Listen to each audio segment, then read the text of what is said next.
Halo semuanya, perkenalkan nama saya Salma Diva Saphan. Saya adalah mahasiswa ISI Yogyakarta, jurusan Desain Interior semester 5 yang akan menceritakan kalian tentang salah satu proyek saya yaitu redesign Nescafe and Donuts, yaitu salah satu kafe di Yogyakarta yang lumayan terkenal ya, apalagi untuk kalangan Gen Z kayak hari ini nugas di mana? Di Nasio gitu. Soalnya emang lokasinya tuh sangat strategis gitu, apalagi dia deket sama isi gitu kan. Jadi restoran ini juga punya showroom yang dimiliki oleh si Second Living ini. Jadi sebelum kita get into the project, kita akan menjelaskan tentang existingnya terlebih dahulu, yang dimana di sini ada dua bagian, dua gedung yang kita redesign, yaitu gedung ini dan gedung ini. Ini main dining ya teman-teman. Di sini ada gedung yang ada kasirnya, retailnya, dan lantai dua yang ada workspace-nya yang berupa knockdown. Nah, kasirnya ini adalah ruangan first impression yang menurut saya itu lumayan penting.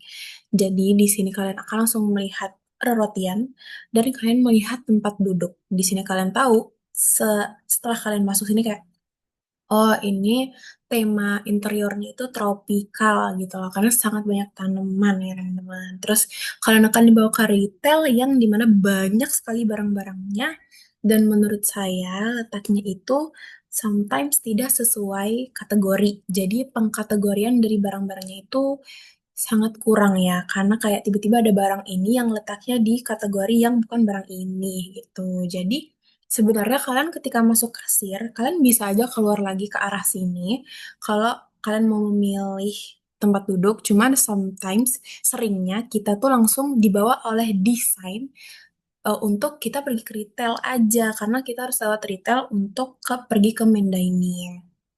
Nah, ini dia mandaininya.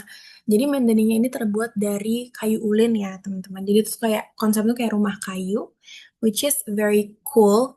Dan saya ingin mempertahankan rumah kayu ini. Dan dinding jalusi ini, teman-teman.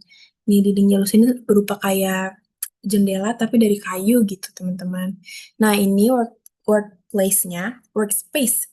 Workplace atau workspace, dia itu di lantai 2 yang berupa bentuknya knockdown. Tapi dia juga ada outdoor-nya, tapi outdoornya tidak ini ya, mungkin untuk orang-orang yang lebih mau merokok atau nge-vape atau ngepot gitu. Jadi problem statement-nya adalah saya ingin menekankan lagi desain yang mampu menarik dan melayani keluarga besar secara lebih intensional tanpa mengorbankan citra modern kekinian atau Instagramable yang sudah ada. Jadi semua yang kekinian tuh dipertahankan dengan konsep blend in, yaitu konsep kafe yang lebih intensional untuk keluarga besar atau siapapun dapat ke kafe tanpa merasa, ih kayaknya kita nggak cocok deh di sini gitu.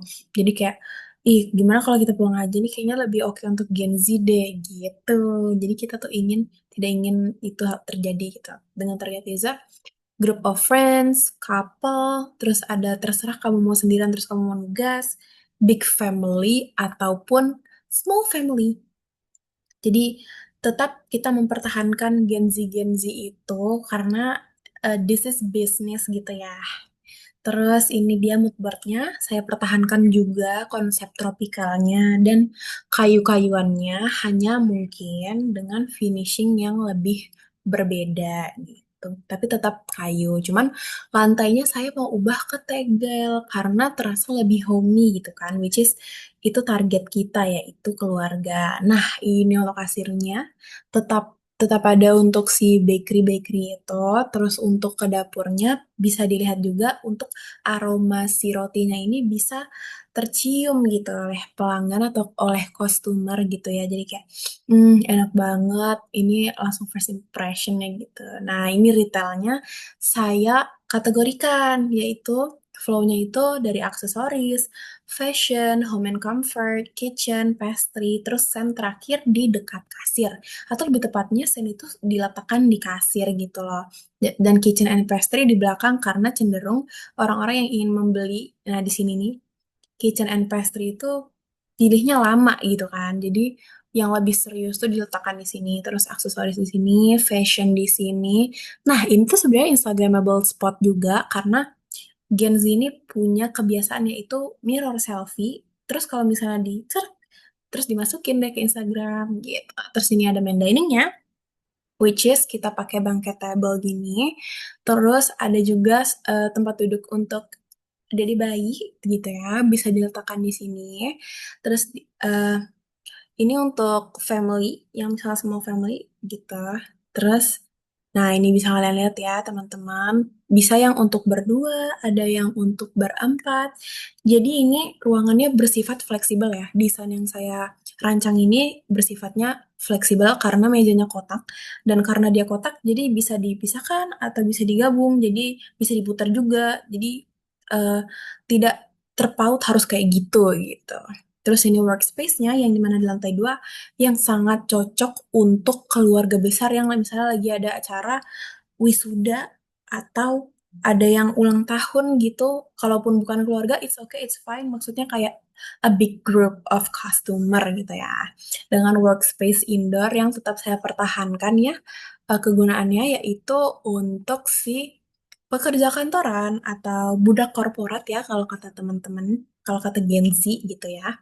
Budak korporat meeting dan di mana ini juga meja yang fleksibel, yang bentuknya kotak gitu. Terima kasih teman-teman.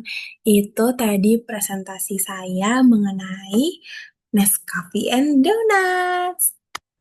Semoga desain saya ini dapat berguna untuk semua customer. Dadah, see you later.